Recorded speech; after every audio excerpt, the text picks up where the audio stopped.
Alors je m'appelle Penda Diouf, je suis autrice, j'écris pour le spectacle vivant, donc j'écris pour le théâtre, j'écris également pour l'opéra et aussi pour des musiciens. J'écris également pour des chorégraphes. Ça doit faire 4 ans maintenant que je travaille à plein temps comme autrice de théâtre. Avant j'étais bibliothécaire. Et en fait, le texte dont je vais vous parler aujourd'hui, c'est le premier texte que j'ai édité aux éditions Quartet et qui s'appelle La Grande Ourse. Alors La Grande Ourse, vous avez peut-être déjà lu le résumé derrière le très beau tract là, qui vous a été donné à l'entrée, mais si ce n'est pas le cas, La Grande Ourse, c'est l'histoire d'une famille qui s'aime, une famille qui vit heureuse, mais qui, parce que la société, petit à petit, ressemble à une société anomique où voilà, les règles changent très régulièrement, comme un gouvernement, comme des lois qui peuvent changer de façon assez régulière et temporaire.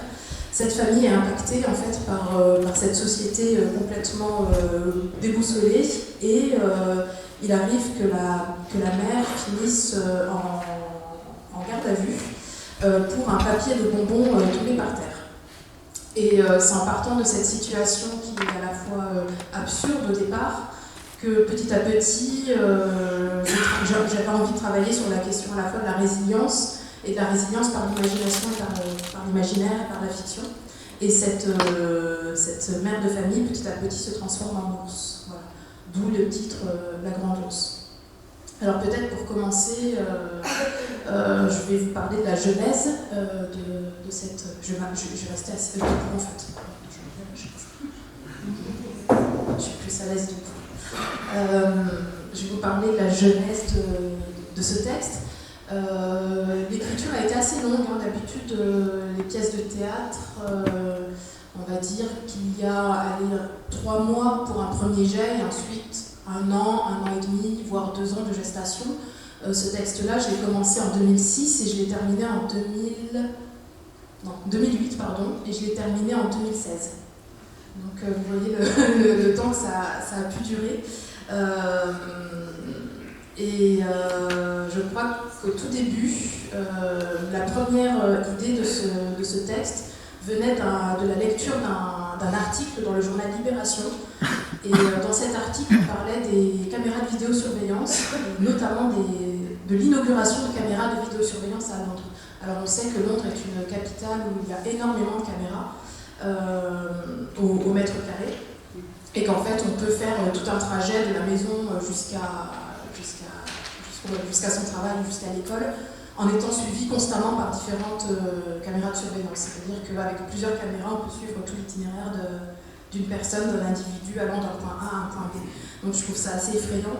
Et ce que j'avais lu aussi dans l'article, c'est que ces caméras de vidéosurveillance allaient être inaugurées par des enfants. Donc on allait demander à des enfants de regarder ces vidéos et ensuite de réprimander la personne qui avait commis un délit dans la rue. Voilà. Et à partir de là, j'ai imaginé l'histoire d'une femme qui était condamnée à être regardée 7 jours sur 7 et 24 heures sur 24 par ses voisins. Donc ça, c'est vraiment le tout début de l'histoire. Alors, pour l'instant, c'était une femme seule, elle n'avait pas de famille, etc. Les choses se sont agrégées petit à petit, mais au départ, c'était une femme seule qui est condamnée à être regardée 7 jours sur 7, 24 heures sur 24. Donc je vous laisse imaginer ce que ça peut induire ensuite sur les comportements lorsqu'on sait qu'on est surveillé et regardé 24 heures sur 24 et 7 jours sur 7.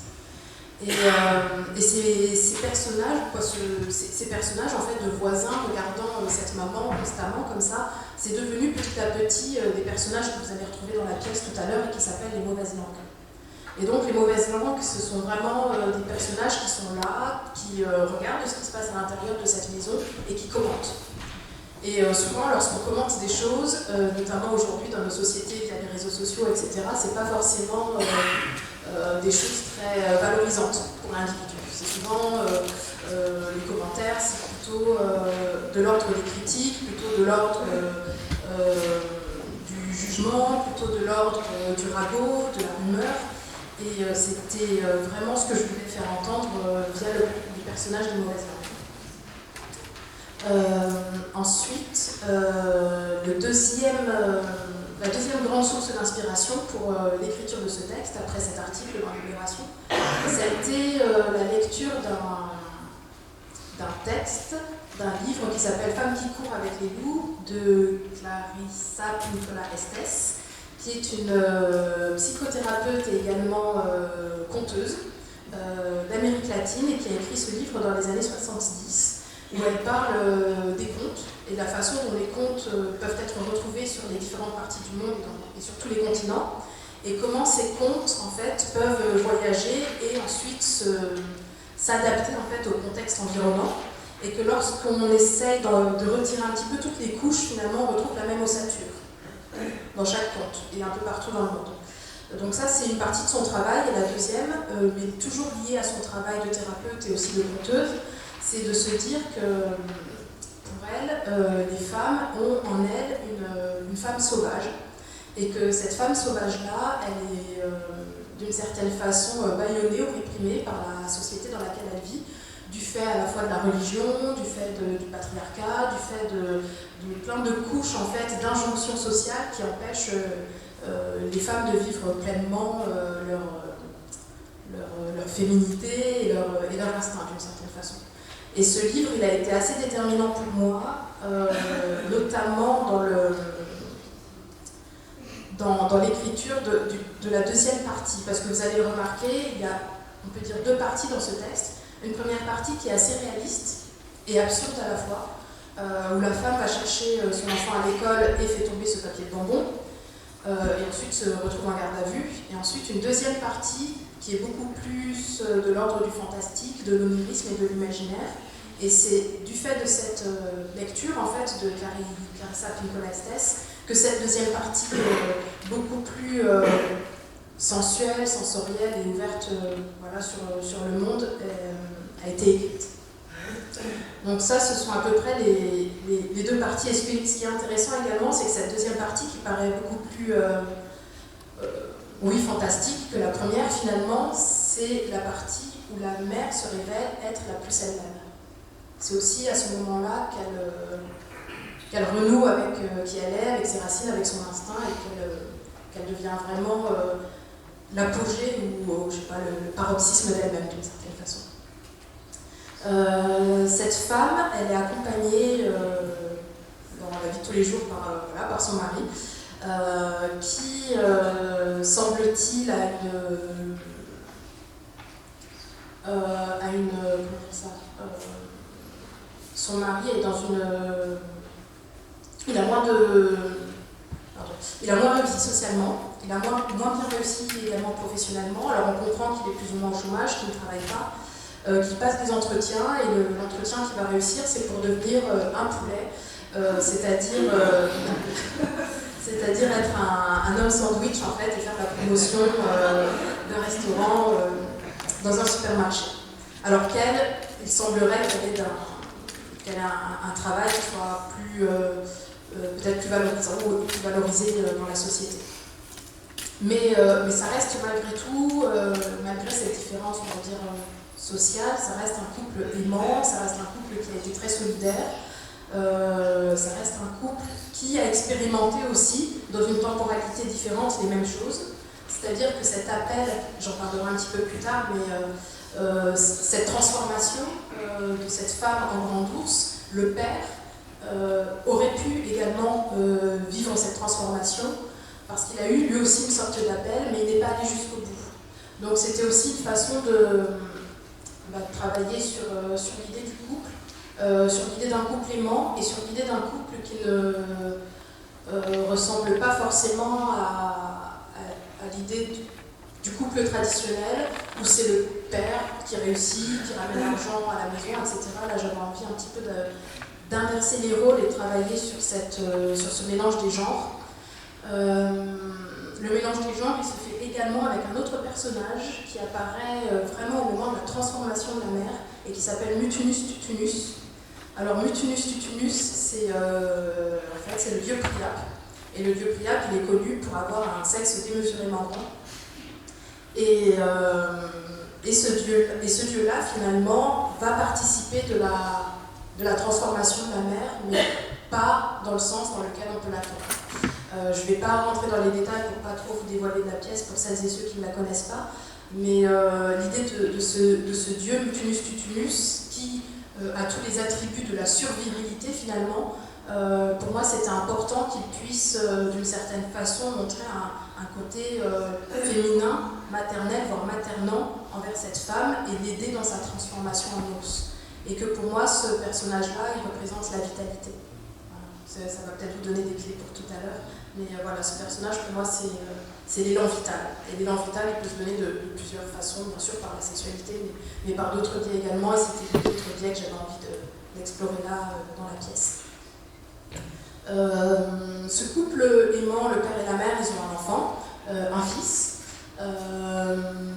Ce fils, en fait, et je pense que ce schéma familial correspond un petit peu aussi à la mythologie, à la grande ours dans la mythologie, puisque dans la mythologie, c'est le personnage de Callisto, elle est séduite par Zeus, par le dieu Zeus, et pour éviter en fait la colère d'Héra, la femme de Zeus, Zeus décide de la transformer en ours, en constellation, et de transformer leur fils, puisqu'elle tombe enceinte, alors je ne sais plus comment s'appelle le fils, Arcas, je ne sais plus.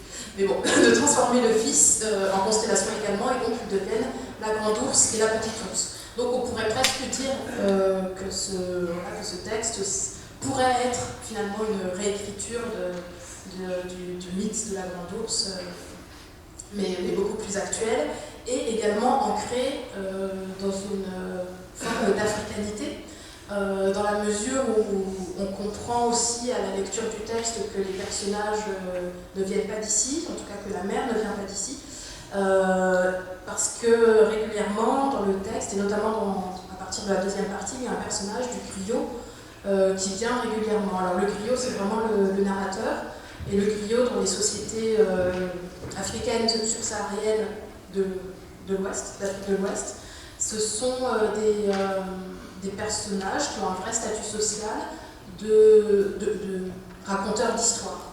Et en fait, ils sont très souvent présents lorsqu'il y a des grands événements dans les familles, donc des baptêmes, des enterrements, des mariages.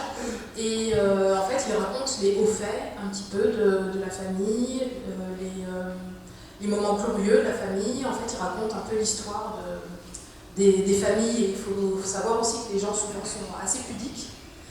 Et que les parents ne disent pas forcément à leurs enfants qu'ils sont fiers d'eux, etc. Et le griot, pendant ces événements-là, peut servir de médiateur, en fait, et dire ce que les parents n'osent pas dire, de fierté, etc., à leurs enfants. Sauf que là, ce griot, au lieu de raconter les belles choses qui arrivent aux personnes, il va raconter l'inverse. C'est-à-dire qu'il sera là pour... c'est comme s'il avait été un petit peu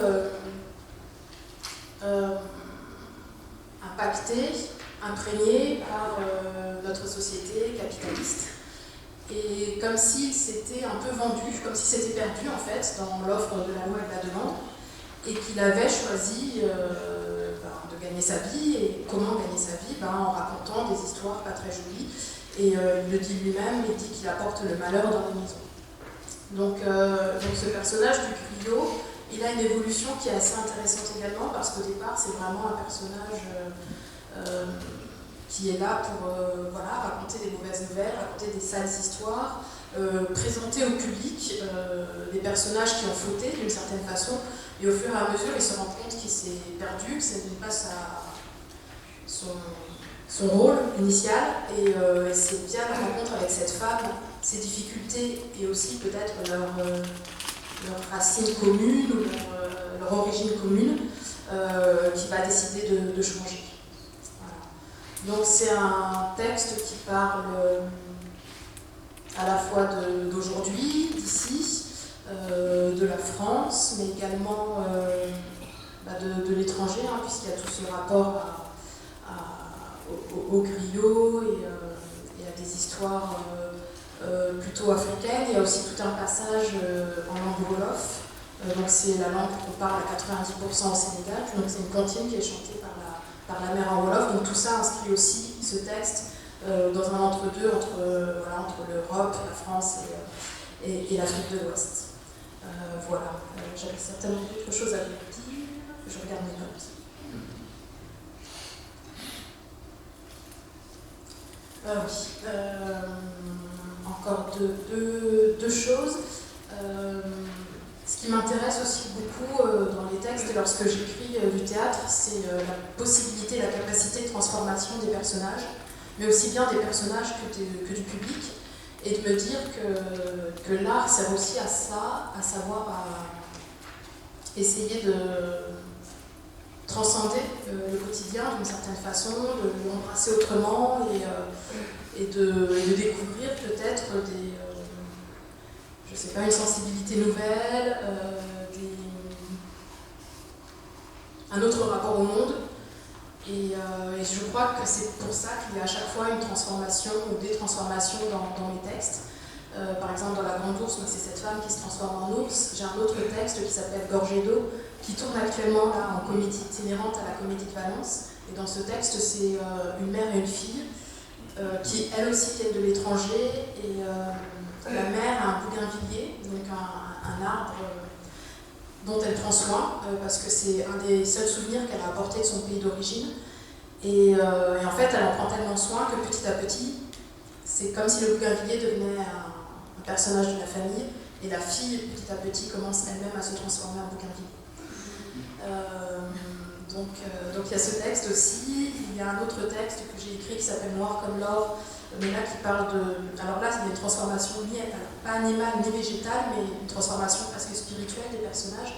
Je vais vous raconter rapidement l'histoire, mais c'est inspiré d'un peintre qui s'appelle Augustin Le Sage. Je ne sais pas si vous connaissez ce peintre. Augustin Le Sage, c'est un peintre qui est né, je crois, dans les années 1850 dans le nord de la France et qui était mineur. Et lorsqu'il était au fond de la mine, donc peut-être à 300 mètres sous terre, il a entendu une voix qui lui a dit « tu vas arrêter la mine, tu vas devenir peintre et tu vas devenir célèbre ». Alors est-ce qu'il a vraiment entendu la voix ou pas, on ne sait rien. En tout cas pour lui, il a entendu une voix. Et effectivement, ensuite il a commencé à peindre. Et il est devenu on dit que c'est un des chefs de file des peintres spirites, dans la mesure où sa vocation est venue via une voix qu'il aurait entendue. Et donc je m'inspire de ce personnage qui s'appelle Augustin Le Sage et qui est d'ailleurs exposé régulièrement. Il y a eu une exposition sur lui qui s'appelait Esprit es-tu là à Paris, je crois que c'était pendant le confinement ou juste avant le confinement. Et sinon il a ses œuvres qui sont exposées aussi au LAM, c'est un musée qui est à Villeneuve-d'Ascq, que vous pouvez aller voir. Et c'est vrai que c'est intéressant parce que c'est quelqu'un qui n'avait pas de bagage, on va dire, artistique ou culturel, qui n'avait pas de background, on va dire. Il a été mineur toute sa vie et en fait il peignait des paysages, il ne peignait que des paysages. Et en fait des paysages très moyen-orientaux, faits de mosaïques, de fresques comme ça. Et ce sont parfois des grandes fresques qui sont très belles et très belles et surprenantes aussi, notamment lorsqu'on connaît l'histoire. Donc voilà. Ça peut être aussi un processus de transformation, c'est-à-dire que cet homme qui était mineur, par l'imagination, par la voix qu'il a entendue, on ne sait pas, en tout cas il a transcendé sa vie et il est devenu peintre. Et ça je crois que c'est vraiment aussi pour ça que j'écris, pour cette possibilité de se réinventer en fait, et de devenir autre. Et je pense que quand on joue, c'est aussi ça. C'est la possibilité de laisser la place à d'autres et de faire entendre d'autres voix. Je n'ai pas parlé du tambour. Le tambour, il y a un tambour qui est présent dans la pièce. Donc il est noté dans les didascalies par un boum, boum, boum, boum, boum, boum, boum. Et en fait, ce tambour-là, c'est comme... c'est par ce processus, c'est comme un appel, et c'est par ce processus que la transformation de la mère en ours se fait. Et pour moi, c'est important qu'il y ait une sorte de physicalité dans le texte, déjà parce qu'il parle de transformation, et que la transformation, elle est bien sûr mentale et spirituelle, mais elle peut également être physique. Mais aussi parce que, pour moi, c'est vraiment un rythme qui est commun à nous tous et nous toutes. On a tous et toutes un cœur qui bat. Et que ça peut être ce rythme-là, du cœur qui bat, que l'appel. Donc l'appel à se recentrer, à suivre son propre rythme, à suivre sa musique interne d'une certaine façon et à se rapprocher de soi. Et c'est aussi, le tambour, c'est aussi un instrument qu'on entend régulièrement dans des rites de passage, dans des rites de transformation. Et donc c'est ce rythme-là en fait que j'avais envie d'entendre dans le texte, que cette musicalité-là elle puisse être présente et qu'elle puisse accompagner le processus de transformation de la maman. Donc voilà, donc c'est pas un personnage, mais c'est quand même quelque chose qui est très présent et avec lequel je pense qu'on peut jouer aussi lorsqu'on est sur scène, lorsqu'on est au plateau. Qu'est-ce que nous dit ce rythme-là, qu'est-ce qu'on s'imagine qu'il nous dit et comment ça nous traverse. Est-ce que le rythme il est régulier ou pas? Est-ce qu'il est complètement dissonant? Merci. Là, on voit que j'ai pas dormi de la nuit, que je suis encore en jet lag. Et voilà, et du coup, je trouvais ça intéressant aussi parce que voilà, ça pouvait être un autre partenaire de jeu pour les comédiens et les comédiennes sur scène. Que vous dire d'autre sur cette pièce? Est-ce qu'il y a des questions?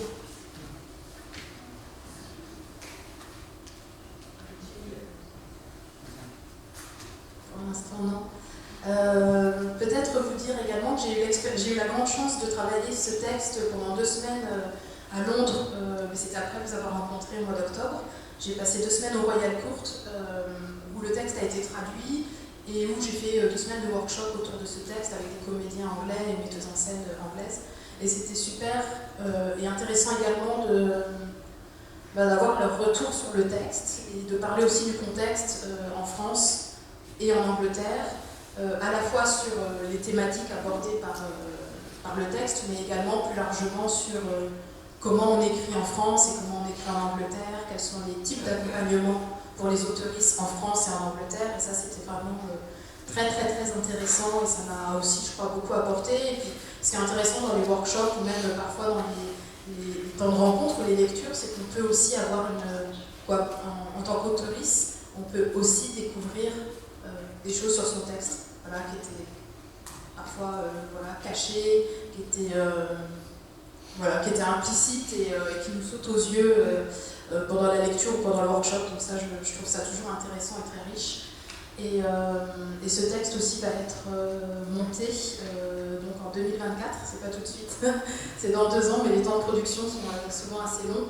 Et il sera créé au Festival de Limoges des Francophonies en octobre 2024. Et ensuite, il devrait tourner à la Scène nationale de Cavaillon, à la MC 93 à Bobigny et au TAP à Poitiers, où je suis associée pour 2 ans.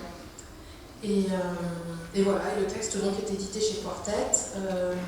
J'ai eu la surprise aussi de voir ce texte lauréat d'un prix qui s'appelle le prix Colidrame. Et le prix Colidrame, c'est un prix pour les collégiens.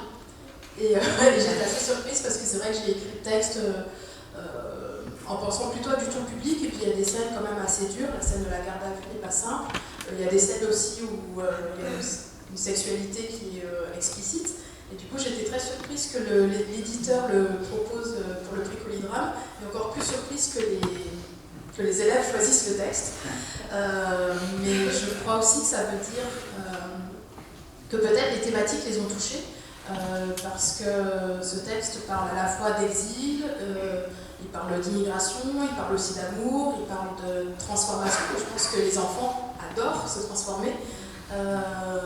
Les adultes aussi, mais si moi je pouvais avoir un pouvoir magique, ce serait celui de me transformer, je crois. Ce serait le fantasme absolu. Il y a aussi ce personnage de l'enfant qui est présent dans le texte et peut-être qui les a touchés également et qui était aussi un personnage d'identification. Et je crois aussi qu'il parle beaucoup d'injustice, ce texte, et de résilience, et que peut-être ça, c'est aussi des thématiques qui les touchent. Et ce que j'ai trouvé intéressant et ce que ça m'a appris également, c'est que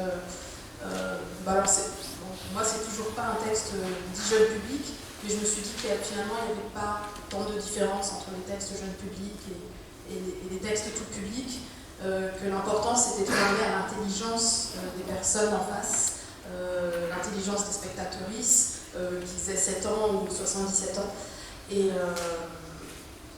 je crois que ensuite j'ai eu des commandes d'écriture, mais plutôt pour du jeune public, et j'ai essayé de garder ça en tête, voilà, de ne pas être dans quelque chose de bêtifiant, mais au contraire d'essayer de parler à leur intelligence. Voilà. Je crois que j'ai à peu près tout dit. Je regarde mes notes.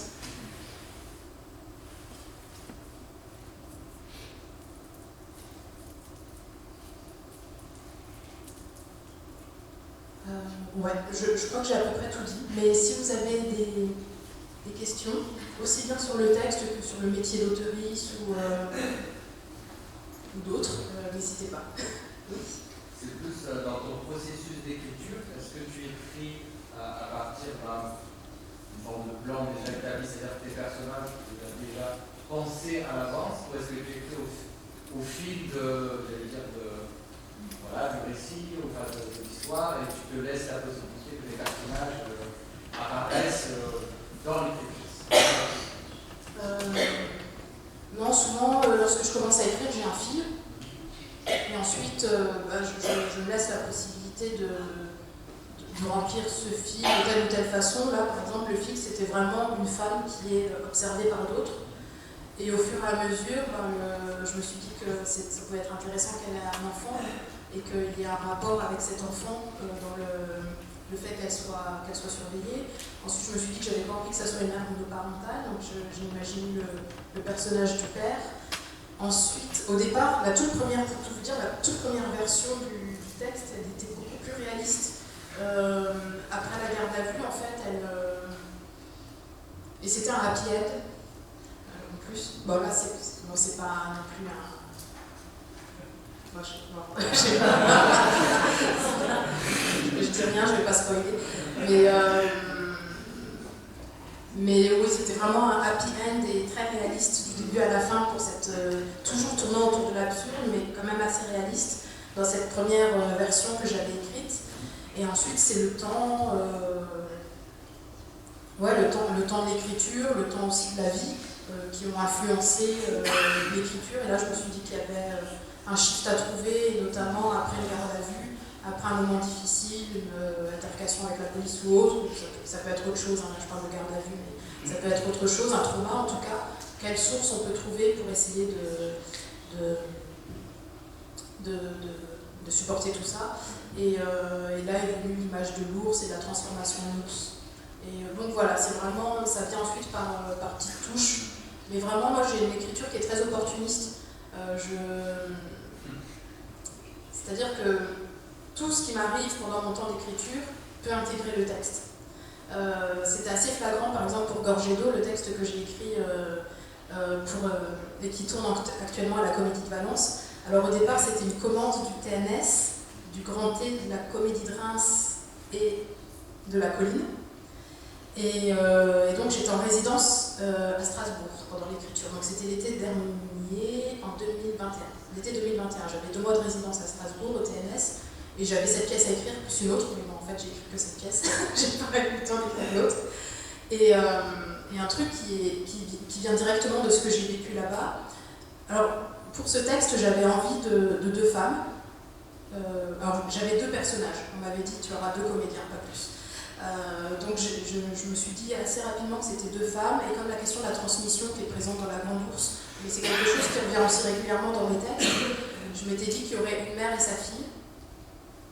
Et ensuite, il y a eu le rapport du GIEC de l'année dernière, qui était assez alarmant, donc il est toujours, hein, mais du coup, je me suis dit, il faut que ça parle d'écologie, il faut que ça parle de fin du monde, il faut que ça parle de... Et en fait, l'histoire, c'est vraiment un contexte de sécheresse, et donc cette mère, elle essaie de préparer sa fille au maximum à vivre dans des temps qui sont perturbés, etc. Donc elle est vraiment en mode survivaliste, elle lui fait faire des abdos, elle lui fait faire des fractionnés pour qu'elle soit physiquement forte et pour qu'elle puisse tenir au cas où. Donc le rapport du GIEC a influencé l'écriture du texte. Et la dernière chose qui a influencé, c'est qu'à un moment, elles attendent la pluie et elles entendent du bruit un matin et elles se disent ah ben il pleut. Et en fait effectivement il pleut, mais il pleut des oiseaux. En fait c'est une pluie d'oiseaux. Et cette pluie d'oiseaux, elle vient parce que 2 fois, lorsque je suis descendue de l'appart où je vivais, dans la cour intérieure, la première fois, il y avait un oiseau, un moineau qui était par terre et mort. Et la deuxième fois que je suis passée, c'était un gros merle qui était par terre, pareil, et qui était mort. Et en fait, voilà, ça a créé dans la fiction, la réalité, ces 2 oiseaux morts, ça a créé une pluie d'oiseaux dans le texte. Donc voilà, j'ai vraiment une écriture qui s'inspire un peu de tout ce qui peut arriver pendant le temps d'écriture et qui intègre le texte. Oui. Vous avez longtemps que vous êtes autrice ? Oui, alors j'ai commencé à écrire, j'avais 18 ans, j'en ai 40, donc ouais, ça fait un petit moment. Après, ça fait que 3 ans et demi vraiment que j'écris à temps plein. En fait, j'ai commencé à écrire à 14-15 ans, j'écrivais plutôt de la poésie. Et ensuite, j'ai commencé à écrire des dialogues et je me suis dit, ah bah tiens, ça a l'air de ressembler à du théâtre. Mais je n'étais pas trop allée au théâtre quand j'étais plus jeune, donc j'ai ressorti de la bibliothèque des Molières et des Racine que je trouvais pour regarder un peu comment ça fonctionnait et comment était la structure. Et à partir de là, j'ai essayé de copier la structure. Alors autant, par exemple, La Grande Ourse, c'est pas une structure classique. Mon premier texte, qui s'appelle Poussière, la structure était très classique. Il y avait des actes, des scènes, unité de temps, lieu, action. Enfin, voilà, j'avais suivi bien toutes les règles. Mais par mes connaissances aussi de ce que pouvait être le théâtre contemporain. Et ensuite, j'ai envoyé ce texte à différents comités de lecture et j'ai eu de la chance parce qu'il a été sélectionné à l'époque à un théâtre qui s'appelait le Tarmac, qui était spécialisé dans les écritures francophones. Donc, il avait été sélectionné au Tarmac. Il avait été sélectionné aussi par le bureau des lecteurs de la Comédie Française. Et j'ai eu une bourse d'encouragement du CNT. Donc c'était le Centre National du Théâtre qui est remplacé aujourd'hui par Arsénat. Et du coup, je me suis dit, bon, peut-être qu'il faut que je continue. Donc j'ai continué à écrire, mais tout en continuant mes études. Donc j'ai fait des études de lettres. Et ensuite, en master, je me suis dit que j'avais quand même envie de travailler autour du théâtre. Donc j'ai fait un master en lettres modernes et en art du spectacle. Et après, j'ai travaillé dans un théâtre pendant 3 ans, au théâtre de la Commune, à Aubervilliers. Je faisais de la billetterie. Et ensuite, je suis devenue bibliothécaire pendant 10 ans.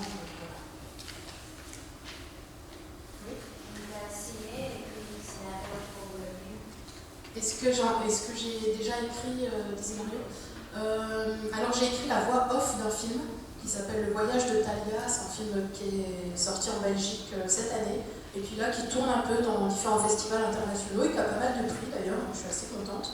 Donc j'ai écrit la voix off de ce film-là. Sinon non, j'ai pas trop de lien avec le cinéma et ça c'est par exemple c'est quelque chose qui est assez différent avec les pays anglo-saxons. En Angleterre, par exemple, quasiment tous les auteurs de théâtre travaillent pour la télévision.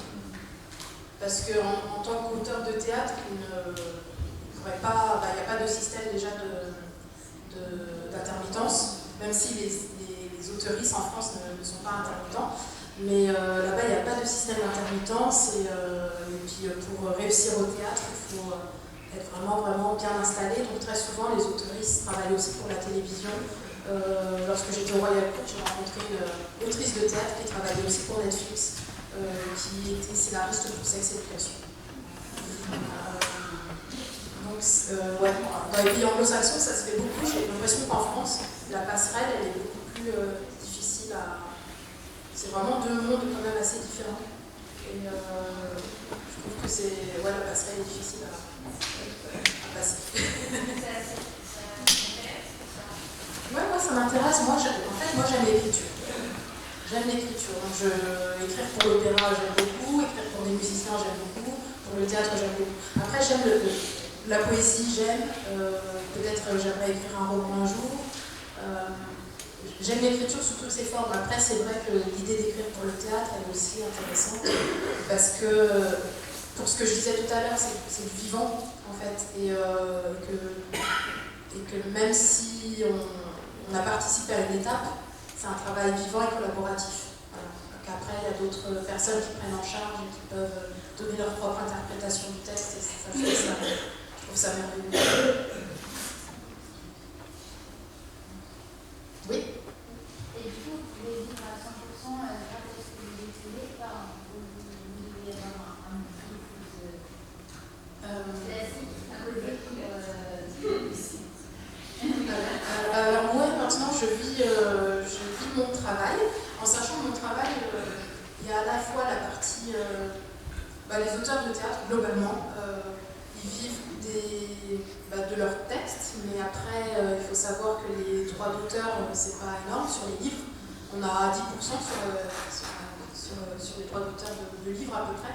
Donc c'est pas énorme, et puis on sait aussi que l'édition théâtrale, elle reste très confidentielle malheureusement.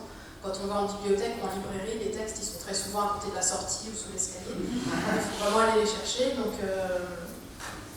c'est pas ça qui fait vivre, même si ça apporte un petit complément. Ensuite il y a les commandes d'écriture, donc là c'est une compagnie, une structure qui va venir et qui va te proposer d'écrire sur un texte. Donc ça, pour parler concrètement, c'est payé entre 600 et 6 000 euros. Voilà, 600 euros, c'est pour un texte court de 20 minutes ou de 15 minutes, et un texte un peu plus conséquent porté par une grosse structure comme un CDL par exemple, ou une scène nationale, ça sera à peu près 6 000 euros. Ensuite, il y a les résidences d'écriture. Donc les résidences d'écriture, donc un lieu d'accueil qui va te donner un temps de travail sur un texte, et qui souvent est accompagné d'actions culturelles également. Là, ça va être à peu près alors des fois, il y en a certaines qui ne sont pas payées, mais d'autres, ça va être entre 2 000, globalement, c'est entre 2 000 et 3 000 euros par mois pour une résidence d'écriture. Et après, qu'est-ce qu'il y a d'autre comme source de revenus? Il y a des actions culturelles, l'animation d'ateliers d'écriture dans des écoles, etc. Là, ça dépend de la structure qui t'accueille. Et voilà. Donc moi, ça tourne autour de tout ça, les résidences, les commandes et les ateliers d'écriture. Vous avez une question à poser? Oui, moi c'était, est-ce que le genre poétique vous influence dans l'écriture de l'Odesse? Ouais, je crois que la poésie, elle est toujours très présente dans mes textes. J'espère que vous l'entendrez tout à l'heure, mais oui, c'est toujours quelque chose qui est assez présent. Je suis très sensible à la sonorité des mots et à leur musicalité lorsque j'écris. Donc oui, c'est encore très présent.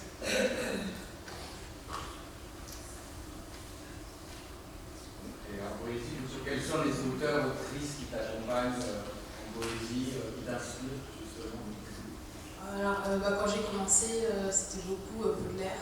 J'étais une très grande fan. Aujourd'hui, ça tourne peut-être, je sais pas, quelqu'un comme Quai Tempeste, par exemple, m'inspire beaucoup. Audre Lorde m'inspire beaucoup. Ça serait plutôt Amanda Gorman m'inspire également. Je trouve qu'il y a tout en ce moment un renouveau de poésie, notamment poésie féministe, qui est assez intéressant.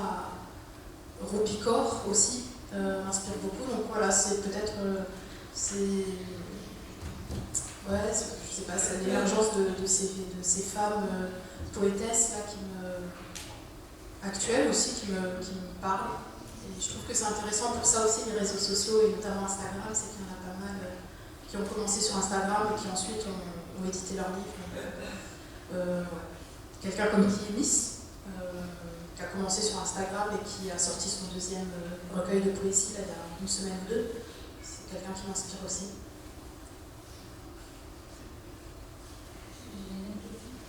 Comment vous trouvez l'inspiration? Alors l'inspiration, elle vient souvent de situations où je me sens en colère et je ne sais pas très bien quoi faire de cette colère. Donc c'est souvent les situations d'injustice ou injustice sociale, environnementale qui me parlent. Par exemple, La Grande Ourse, c'est aussi l'expérience de garde à vue pas très chouette que j'ai faite. Garde à vue, c'est un grand mot, mais moi je l'ai vécu comme garde à vue, mais par exemple, je suis partie en Arménie et arrivée à la douane pour montrer mon passeport, les douaniers n'ont pas reconnu ma photo sur ma pièce d'identité. Et du coup, je me suis retrouvée dans un bureau avec 4 douaniers qui me posaient plein de questions pour savoir d'où je venais, qu'est-ce que je faisais là, etc. Et en fait, ça a duré 45 minutes à peu près. J'étais ultra stressée parce que j'avais peur de louper mon avion, j'avais peur de ce qui pouvait se passer, j'avais peur de dire un mot trop et peut-être de finir en prison, je ne sais pas. Et du coup, ça a été un moment assez stressant. Mais ce qui m'a sauvée quand même, c'est mon livre. C'est-à-dire que j'y allais, j'allais en Arménie parce que j'avais une pièce qui était éditée, Poussière justement, qui n'est pas éditée en France, mais qui est éditée en Arménie, en arménien. Et en fait, je leur ai sorti le livre à un moment donné, ils ont vu mon nom et le texte, et là, ils m'ont relâché. L'art, ça sauve.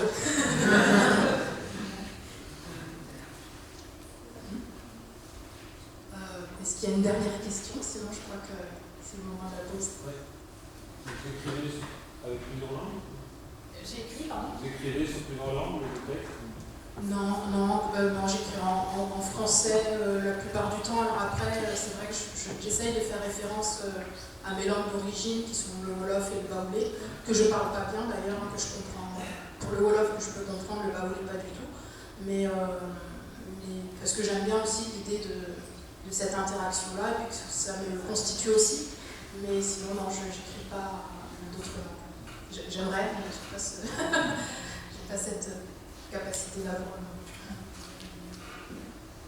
moment. Merci beaucoup. Merci.